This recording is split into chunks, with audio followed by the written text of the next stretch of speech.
so that I don't have to be repeating myself. Now, what is the speaker's checklist? It's very simple. We are going back to the basic. So the first thing, I need a confirmation from you two. Did you all log into Toastmaster's website and go to the project in part?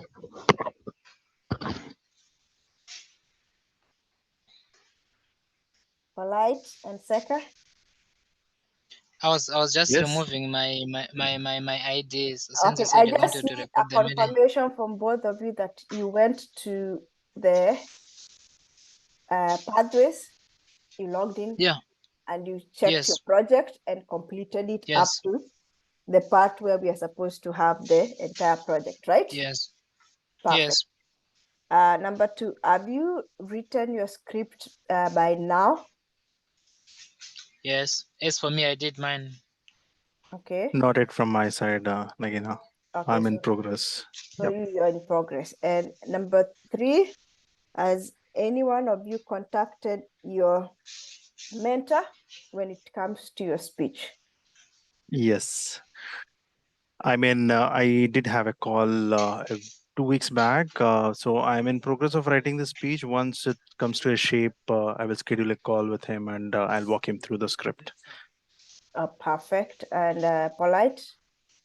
I'm supposed to send you on Tuesday. I'm supposed to send you the video on my on Tuesday. I need to confirm. Okay. Yeah, so those are the basic, because as you realize I'm asking you is because most people when they come to the meeting, you realize that they did not go through the script with their mentor, they did not bother to write down a script, and they did not even bother to go through paths. Now, what happens is that these people actually do struggle a lot to present their script, and in the end, they do not end up developing as speakers. Now, the speaker role is supposed to help you improve three things. The first one is your critical thinking. The second one is your confidence. And the third one is your public speaking skill.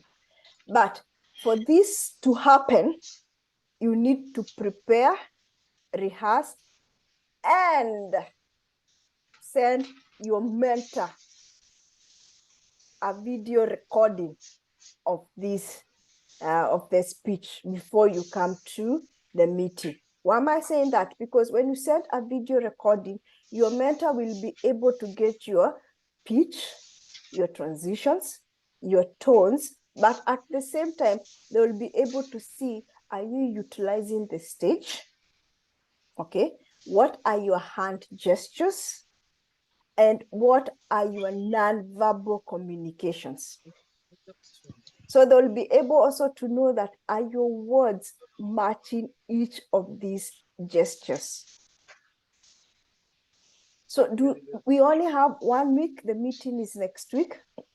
So I would always recommend that if you're going to be a meeting speaker, immediately after the previous meeting, take the first week to contact your mentor. Once you contact your mentor, start writing your script by Friday. Once you finish writing your script by Friday, you will be able to start practicing. You have Saturday, Sunday, Monday, and by Tuesday, the way I told Polite, you can be able to send the video to your mentor. And then once you send your video to your mentor will be able to check it maybe Tuesday and return it back on Wednesday. So whichever recommendation they give, you will have Thursday, Friday to perfect them. Record another video, send it to them on Saturday, they send you back on Sunday. Once they send you back on Sunday, you perfect it. And then on Monday, you are able now to present your script. But if you don't have a timeline to do all this, what will happen? You will take 3 weeks, 10 days to write your script. Once you take 10 days to write your script, then you reduce the time that is required to practice. And once you reduce the time that is required to practice, then you do not master the art of presentation. You do have mastery to the script writing part, but when it comes to the presentation part, you do not have the mastery. Number two, you will only have the evaluator's feedback. And remember, evaluation is based on my personal review. So what happened? If I happen to miss something, you will never have that opportunity to grow. But your mentor, since they are taking their time, they'll be going script by script, word by word. Then they know you. They'll be like, oh, why is your tone so low? Why is this so low? Also, by having the video recording, you practice online meeting. Now, on the meeting date, I need you to make sure you arrive early if possible. I know you're coming out from the office, but arrive early. Why? Because you need to make sure that if NAVA requires you to use that microphone, the one for the online meeting, you have already tested it. It is your responsibility as the speaker to test it. Number two, you understand the stage. You understand that I'm supposed to speak from here to here, and I'm supposed to go in front from here to backwards here. So you know which areas you are supposed to be. Then number three, as speakers, you will understand, is the light working? No, the light is not working. Is my evaluator in? No, my evaluator is not in. So you can be able to alert the sergeant at arms, and you can be able to alert VPE on these things, and then you can be able to progress. Now, if your evaluator arrives on time, well and good. But my recommendation when it comes to evaluation is, because the meeting draft agenda will be sent to the members, including the speaker, at least a week prior to the meeting, take that opportunity and understand who is your evaluator. Then once you understand who is your evaluator, go to them, call them. We all have office extension. We all have office email. And that's why we prefer using the office email, so that you can be able to discuss your goals. You can be able to discuss your strength. You can be able to discuss your weaknesses with your evaluator. And they can be able to check this when you are presenting your speech. Also, when you arrive early and your evaluator also arrive early, you can also be able to remind them this thing. Tell them, okay, my previous speech, or this is my first speech, I am very frightful, so I would like you to check my confidence level. How is my tone? They will be able to check that. Oh, previously, the evaluator said that my transitions were not good, so I would like you to check pauses, and I would like you to check how I'm utilizing the words from one stance to another, and how I am building from introduction, body, and middle. This way, we are not just doing pathways for the sake of doing pathways and for the sake of finishing. We ourselves are growing up as speakers. Any questions so far? As somebody who is presenting on the icebreaker, do I need to hand over something to my evaluator? Do I have a specific evaluator for the icebreaker? Yes, everybody will have an evaluator, and to So yes. do I have to hand over something? Now, before you arrive for the meeting, ensure you print your evaluation form. I know the Yeah. VP has had the opportunity of always printing for us and handing over, but as per TI protocol, it is the speaker's responsibility to ensure they print it. So if you have gone through your path in pathways, you have already reached that part of the evaluation resources of the project checklist, please print your evaluation resources, title it, put your name, put your speech title, put who is your evaluator. Leave the evaluation space blank, because sometimes it changes during the meeting. So you can just put your name, put your evaluation, and put the date. If you're going to attend the meeting, you can leave the date blank, because sometimes emergencies do happen, so that you can reuse the form for the next meeting. But have this form ready. If the VP has it, well and good. But in case the VP doesn't have it, you have something to hand over to the evaluator. And when you're handing over to the evaluator, you can have that small discussion. You could like, oh, it is nice now meeting you face to face. I'm the one who will be presenting the meeting. Just remember, I would like you to check this and this and this. Yours is an icebreaker, so you can tell him my goal is to develop. The reason why I joined Toastmaster is to build my public speaking skills. As such, I would like to be evaluated. Evaluation for icebreaker is different from the rest, and I'm sure the evaluator will be informed of that so that they're able to evaluate you correctly. Seka, any question? No, Regina, everything is clear. Thank you. Perfect. Now, before this is just a tip for both of you as speakers. Before you begin to write your speeches, always ask yourself these questions. You've already gone through your project objective. You have already decided, I'm going to write a speech on this topic. So the most important thing you're gonna do is ask yourself, what is the most important thing I would like to communicate in this speech? Choose one.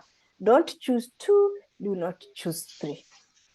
Once you decide, I would like the people to communicate, this is what I would like, it will enable you understand what type of method you are going to, which type of speech are you going to write? Are you going to write an informative speech? Are you going to write an interactive speech? Are you going to write a humorous speech? So what you want to communicate, that is the most important thing. Number two, the reason you want to communicate this, why does it matter to the audience? This will help you with the conclusion, because remember, when you leave your audience, you have to leave them with a message. Do not leave them hanging, that by the time they are coming, they are like, what was that speech about? I know he said he wants to talk about the rainforest, but why did he talk about the rainforest? So it can be about conservation. It can be about informative, the ones which they know, or they can go and visit this rainforest. It can also be humorous about the various tribes that are staying in whatever. So that's the reason why you choose what is most important. And finally, but not the least, what do I want people to hold in their heart and mind long after this speech? Talking about the rainforest, do you want them to plant a tree 3 months down the line? Do you want them to donate to a conservatory? Do you want them to volunteer their resources? So this is something that you do that. And once you have all these questions in your speech, start writing your speech. Again, introduction, body, and conclusion. Any question? I think this is clear for me. Becca?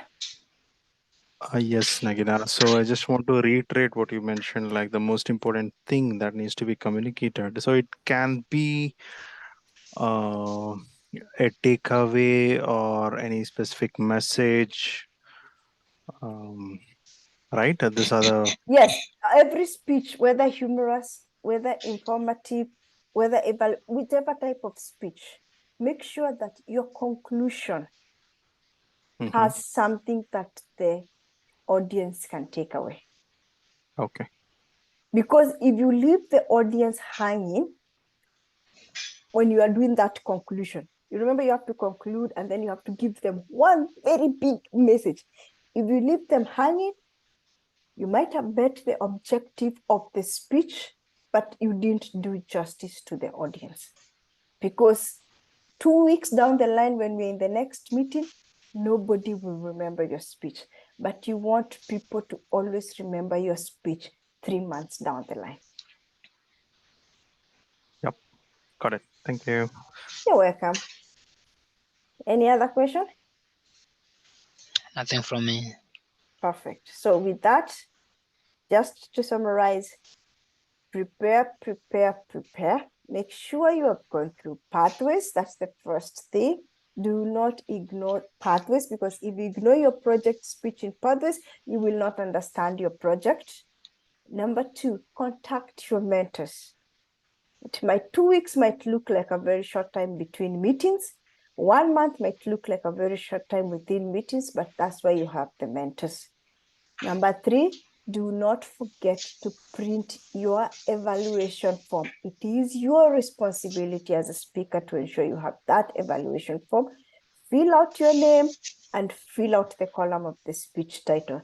The evaluator and the date can be filled in the meeting because, like I said, emergencies do happen and changes do happen to the agenda.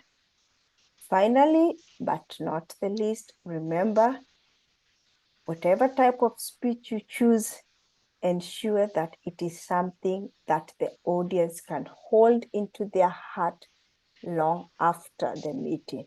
So you need to decide why is my speech important and why does it matter to the audience. And with that, we can conclude the meeting and end the recording.